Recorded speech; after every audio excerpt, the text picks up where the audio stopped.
بسم الله الرحمن الرحيم. ياسين والقرآن الحكيم إنك لمن المرسلين على صراط مستقيم تنزيل العزيز الرحيم لتنذر قوما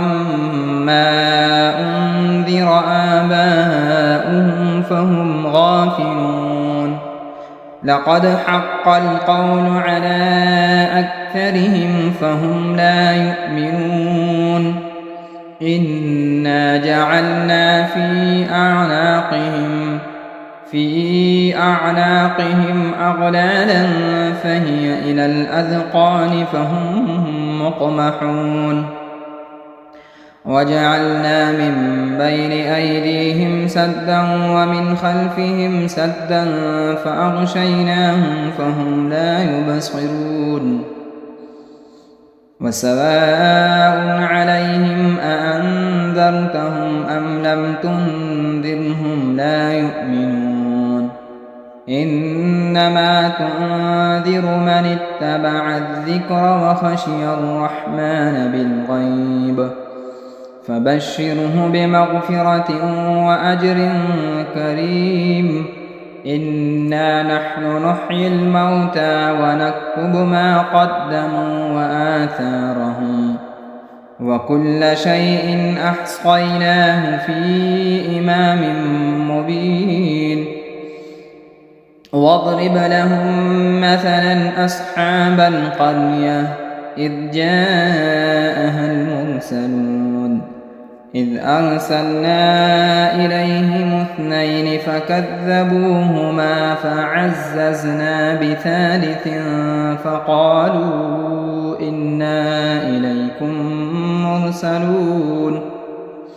قالوا ما أنتم إلا بشر مثلنا وما أنزل الرحمن من شيء إن أنتم إلا تكذبون قالوا ربنا يعلم إنا إليكم لمرسلون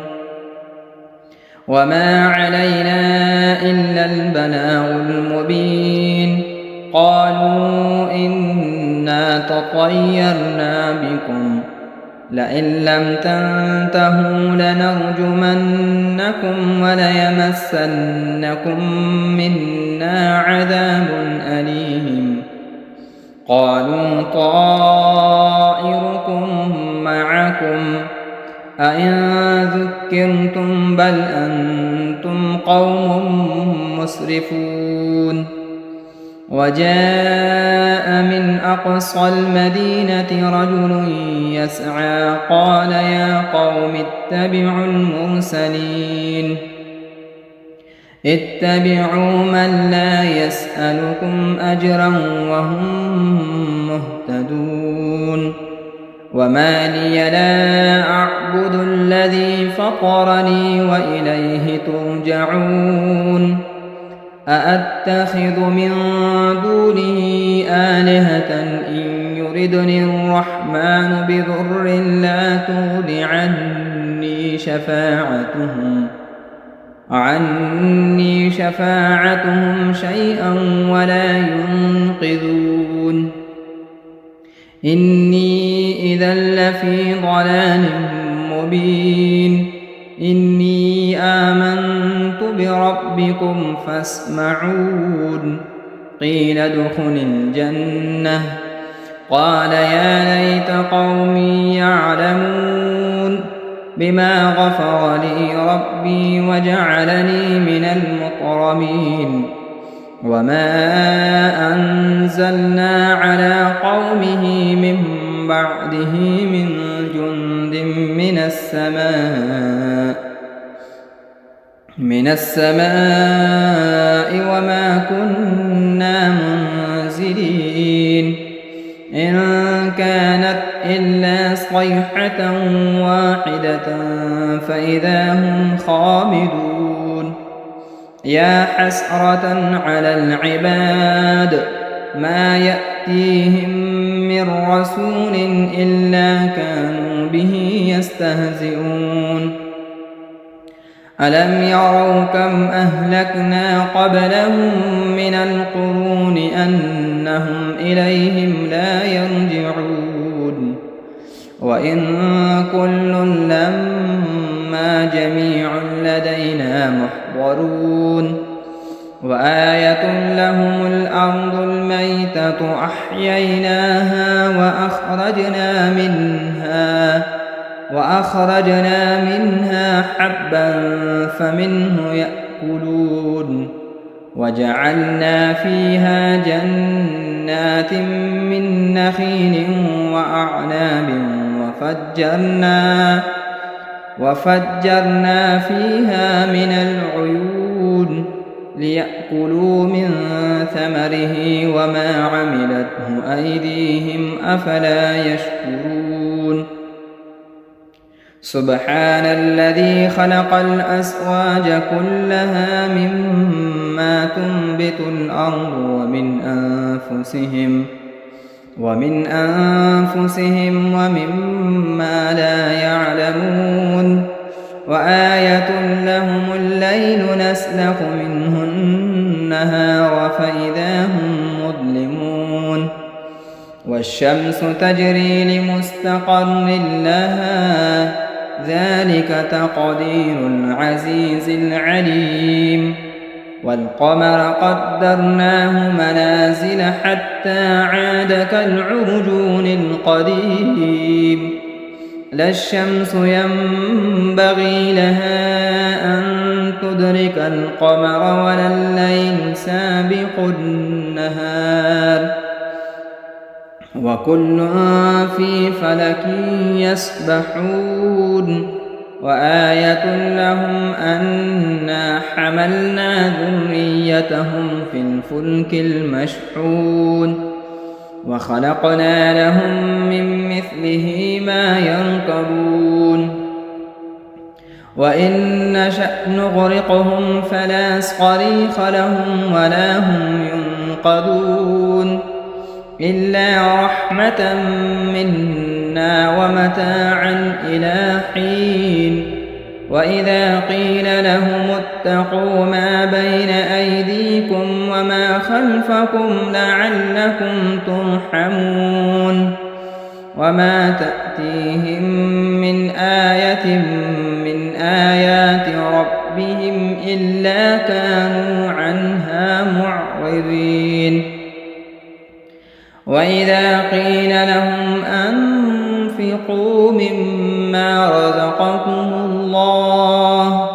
قال الذين كفروا للذين آمنوا أنطعم من لو يشاء الله أطعمه إن أنتم إلا في ضلال مبين ويقولون متى هذا الوعد إن كنتم صادقين ما ينظرون إلا صيحة واحدة تأخذهم وهم يخصمون فلا يستطيعون توصية ولا إلى أهلهم يرجعون ونفخ في الصور فإذا هم من الأجداث إلى ربهم ينسلون قالوا يا ويلنا من بعثنا من مرقدنا هذا ما وعد الرحمن وصدق المرسلون إن كانت إلا صيحة واحدة فإذا هم جميع لدينا محضرون فاليوم لا تظلم نفس شيئا ولا تجزون إلا ما كنتم تعملون إن أصحاب الجنة اليوم في شغل فاكهون هم وأزواجهم في ظلال على الأرائك متكئون لهم فيها فاكهة ولهم ما يدعون سلام قولا من رب رحيم وامتازوا اليوم أيها المجرمون ألم أعهد إليكم يا بني آدم ألا تعبدوا الشيطان إنه لكم عدو مبين وأن اعبدوني هذا صراط مستقيم ولقد أضل منكم جبلا كثيرا أفلم تكونوا تعقلون هذه جهنم التي كنتم توعدون اصلوها اليوم بما كنتم تكفرون اليوم نختم على أفواههم وتكلمنا أيديهم وتشهد أرجلهم بما كانوا يكسبون ولو نشاء لطمسنا على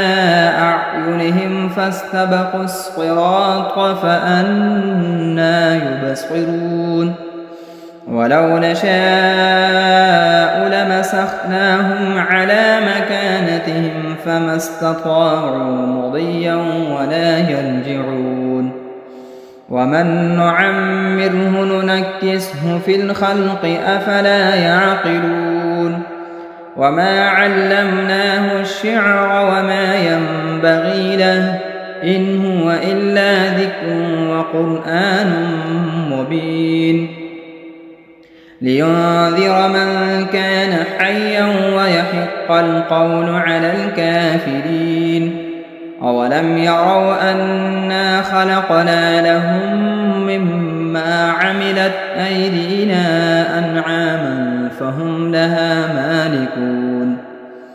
وذللناها لهم فمنها ركوبهم ومنها يأكلون ولهم فيها منافع ومشارب أفلا يشكرون واتخذوا من دون الله آلهة لعلهم ينصرون لا يستطيعون نصرهم وهم لهم جند محضرون فلا يحزنك قولهم إنا نعلم ما يسرون وما يعلنون أولم ير الإنسان أنا خلقناه من نطفة فإذا هو خصيم مبين وضرب لنا مثلا ونسي خلقه قال من يحيي العظام وهي رميم قل يحييها الذي أنشأها أول مرة وهو بكل خلق عليم الذي جعل لكم من الشجر الأخضر نارا فإذا أنتم منه توقدون أوليس الذي خلق السماوات والأرض بقادر على أن يخلق مثلهم بلى وهو الخلاق العليم إنما أمره إذا أراد شيئا أن يقول له كن فيكون فسبحان الذي بيده ملكوت كل شيء وإليه ترجعون بسم الله الرحمن الرحيم الرحمن علم القرآن خلق الإنسان علمه البيان الشمس والقمر بحسبان والنجم والشجر يسجدان والسماء رفعها ووضع الميزان ألا تطغوا في الميزان وأقيموا الوزن بالقسط ولا تخسروا الميزان والأرض وضعها للأنام فيها فاكهة والنخل ذات الأكمام والحب ذو العصف والريحان فبأي آلاء ربكما تكذبان خلق الإنسان من صلصال كالفخار وخلق الجان من مارج من نار فبأي آلاء ربكما تكذبان رب المشرقين ورب المغربين فبأي آلاء ربكما تكذبان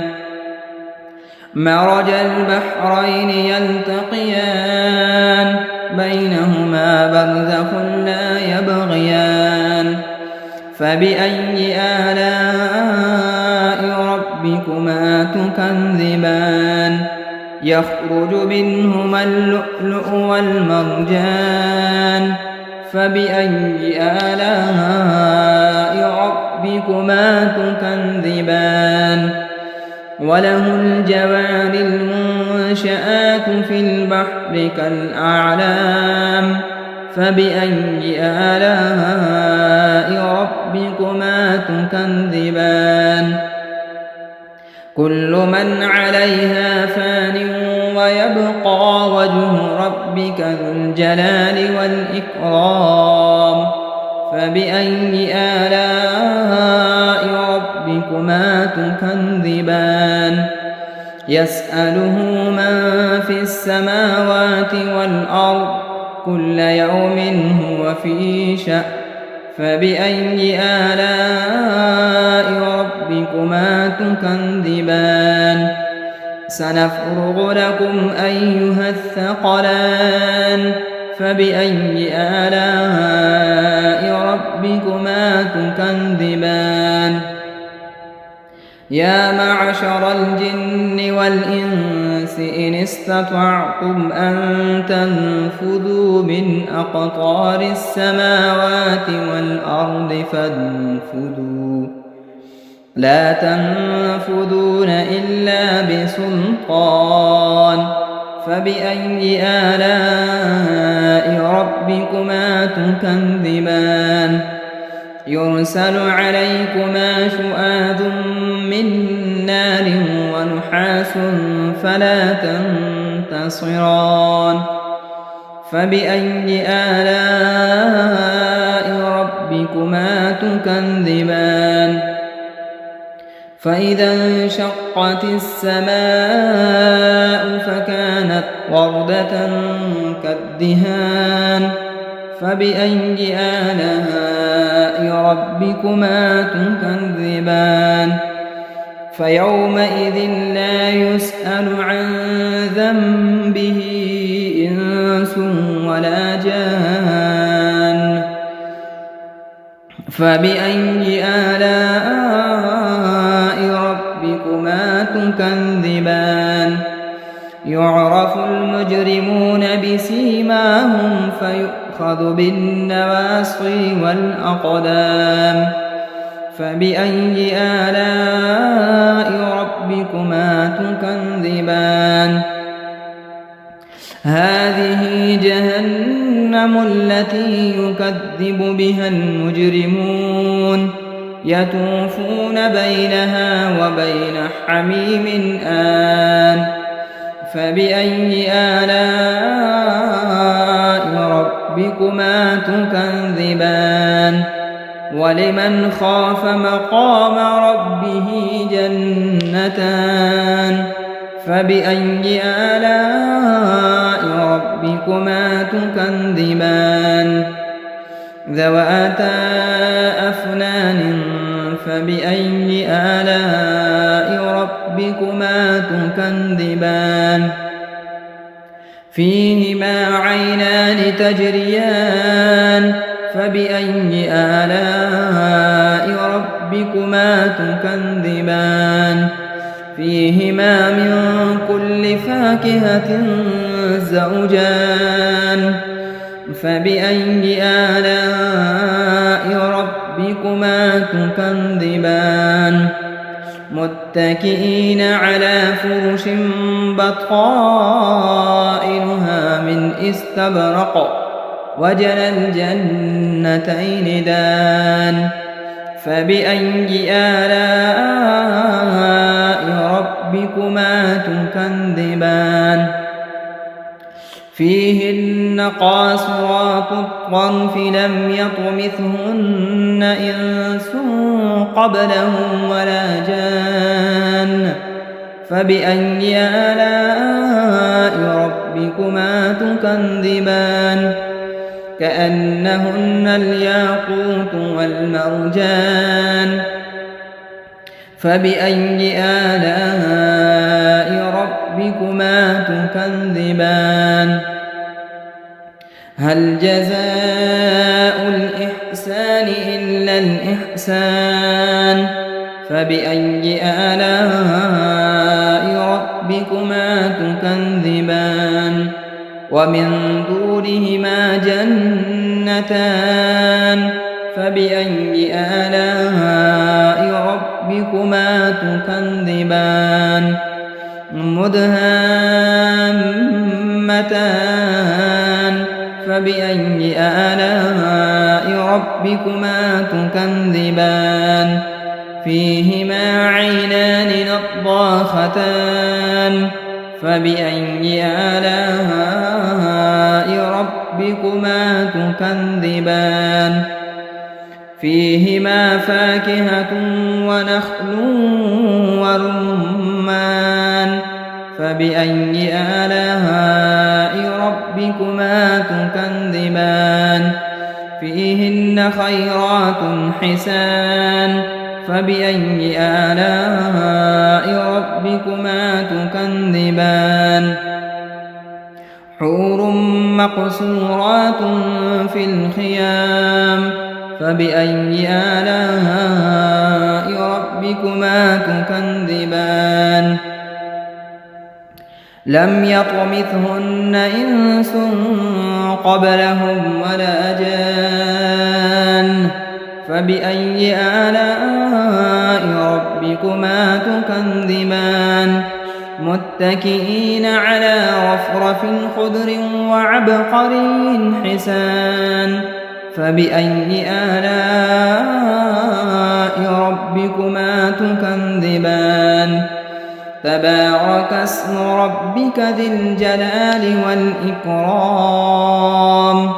بسم الله الرحمن الرحيم إذا وقعت الواقعة ليس لوقعتها كاذبة خافضة رافعة إذا رجت الأرض رجا وبست الجبال بسا فكانت هباء منبثا وكنتم أزواجا ثلاثا فأصحاب الميمنة ما أصحاب الميمنة وأصحاب المشأمة ما أصحاب المشأمة والسابقون السابقون أولئك المقربون في جنات النعيم ثلة من الأولين وقليل من الآخرين على سرر موضونة متكئين عليها متقابلين يطوف عليهم ولدان مخلدون بأكواب وأباريق وكأس من معين لا يصدعون عنها ولا ينزفون وفاكهة مما يتخيرون ولحم طير مما يشتهون وحور عين كأمثال اللؤلؤ المكنون جزاء بما كانوا يعملون لا يسمعون فيها لغوا ولا تأثيما إلا قيلا سلاما سلاما وأصحاب اليمين ما أصحاب اليمين في سدر مخضود وطلح ممدود وظل ممدود وماء مسكوب وفاكهة كثيرة لا مقطوعة ولا ممنوعة وفرش مرفوعة إنا أنشأناهن إنشاء فجعلناهن أبكارا عربا أترابا لأصحاب اليمين ثلة من الأولين وثلة من الآخرين وأصحاب الشمال ما أصحاب الشمال في سموم وحميم وظل من يحموم لا بارد ولا كريم إنهم كانوا قبل ذلك مترفين وكانوا يصرون على الحنث العظيم وكانوا يقولون أئذا متنا وكنا ترابا وعظاما أئنا لمبعوثون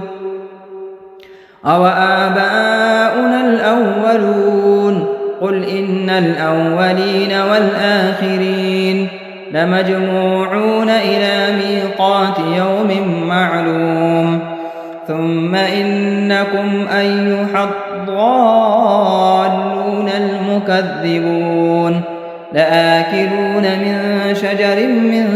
زقوم فمالئون منها البطون فشاربون عليه من الحميم فشاربون شرب الهيم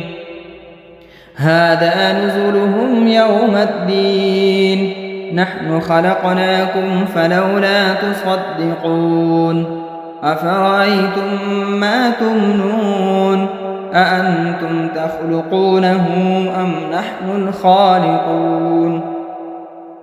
نحن قدرنا بينكم الموت وما نحن بمسبوقين على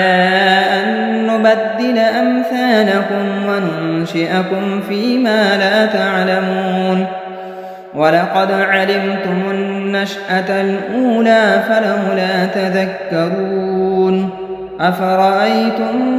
ما تحرثون أأنتم تزرعونه أم نحن الزارعون لو نشاء لجعلناه حطاما فظلتم تفكهون إنا لمغرمون بل نحن محرومون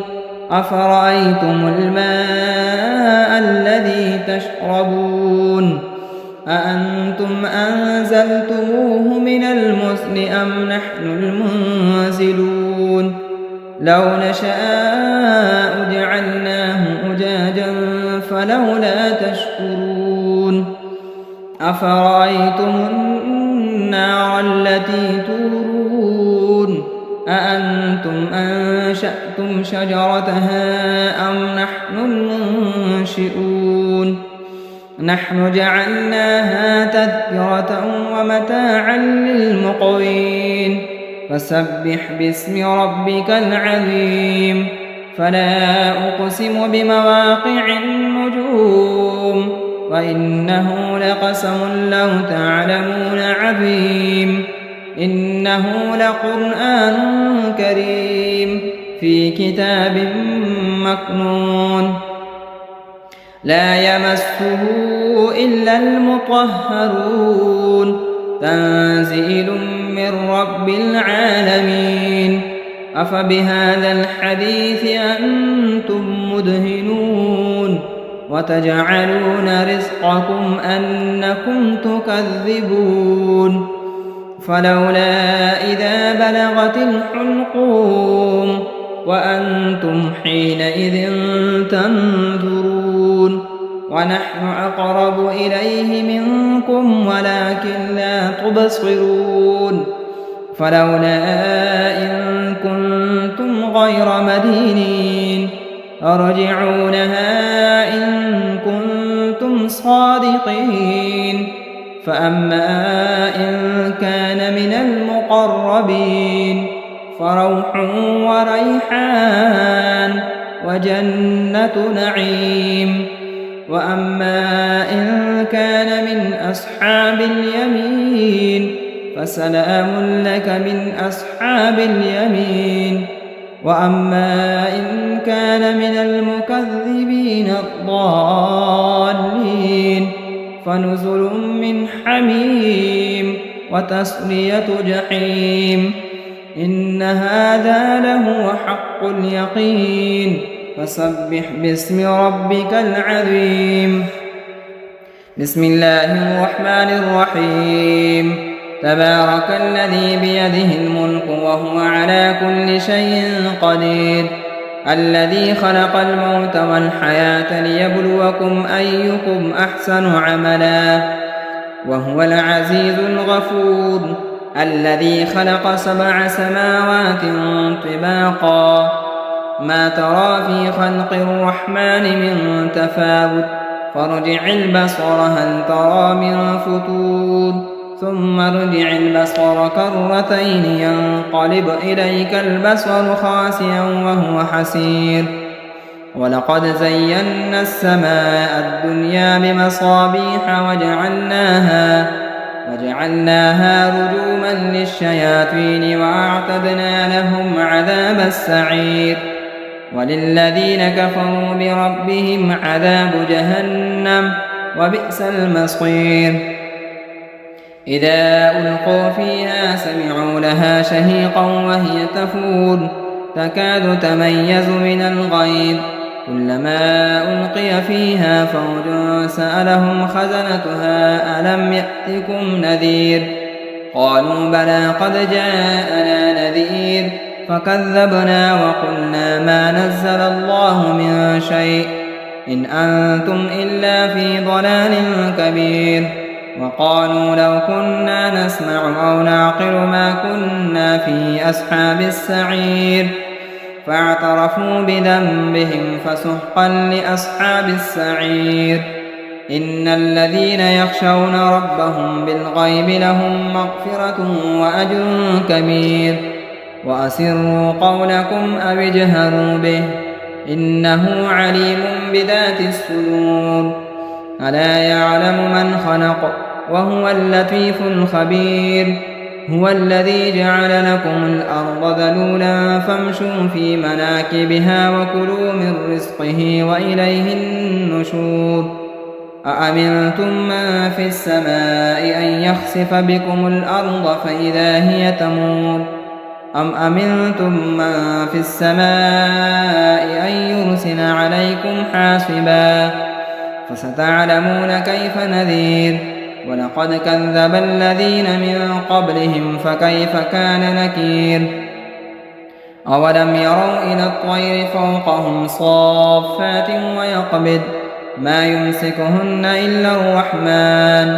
إنه بكل شيء بصير أمن هذا الذي هو جند لكم ينصركم من دون الرحمن إن الكافرون إلا في غرور أمن هذا الذي يرزقكم إن أمسك رزقه بل لجوا في عتو ونفور أفمن يمشي مكبا على وجهه أهدى أمن يمشي سويا على صراط مستقيم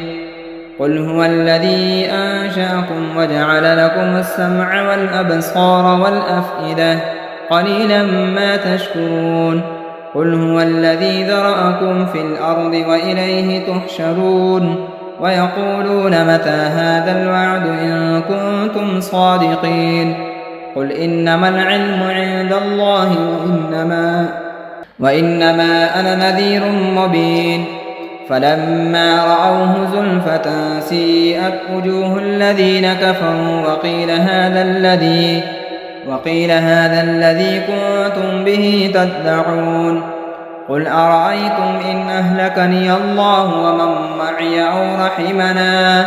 فمن يجير الكافرين من عذاب أليم قل هو الرحمن آمنا به وعليه توكلنا فستعلمون من هو في ضلال مبين قل أرأيتم إن أصبح ماؤكم غورا فمن يأتيكم بماء معين صدق الله مولانا العظيم.